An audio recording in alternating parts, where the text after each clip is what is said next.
مفيش أب وأم إلا لما بيدعوا لابنهم روح يا ابني إلهي ربنا يحبب فيك خلقه.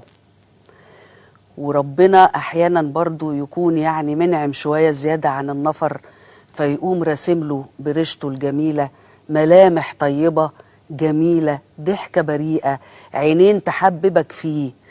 لكن مش كل أب وأم بيقولوا لابنهم يعني الناس تحبه ازاي، هو يعمل ايه علشان الناس تحبه. ده السؤال اللي انا الحقيقة وقفت قدامه كتير قوي. روحي يا بنتي ربنا يحبب فيكي خلقه، طب انا اعمل ايه؟ ما هو انا مش هقعد كده باشا والناس تنزل حب فيا، اكيد عليا شغل. وكمان لو ربنا صرف حب الناس لواحد بيتعامل معاه ازاي؟ بيورم، بيتخن، بيكبر، مناخيره بتعلى، ولا بيقدر، ولا بيحسب حساب يوم ما الحب ده يميل يمين او يميل شمال؟ اسئله كتير بتيجي على بال كل واحد فينا كل ما يشوف قدوه او مثل اعلى او حد بيحبه قوي من قلبه وعنده اسباب للحب ده، مش بس الكاريزما اللي صارفها ربنا في الوش، لا ده في يعني اسباب كتير خلت الشخص ده يستاهل حبي. وابقى زعلان لو اتقالت عليا او اترسم عليا. طب اللي نفد من كل الحاجات دي وعرف قيمة النعمة اللي ربنا مديها له وعمل الحاجة اللي خلت الزمن اللي عاش فيه بقى باسمه، الزمن بقى باسمه.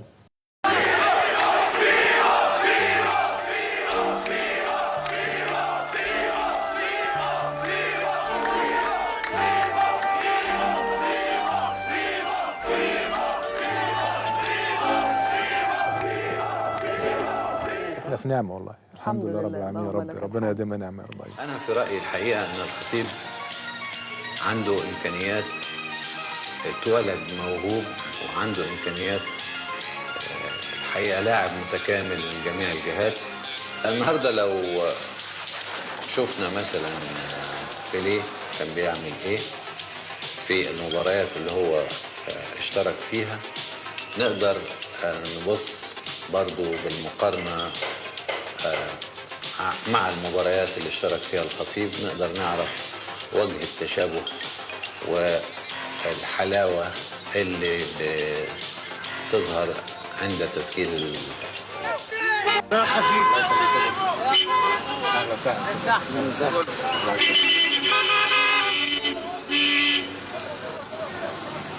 حبيبنا مسافر يا سيدي، الله يخليك يا سيدي، الله يخليك. اول ما وصل الاستوديو قلنا له اتفضل يا فندم، اتفضل اقعد على الكنبه. قال لا، هسلم على كل شخص موجود في الاستوديو بالايد، لان انا عارف ان كل شخص مستنيني انا. يبقى الزمن اللي اتسمى على اسمه كان يستاهله، اللي هو زمن بيبو. ألف شكر، ألف شكر.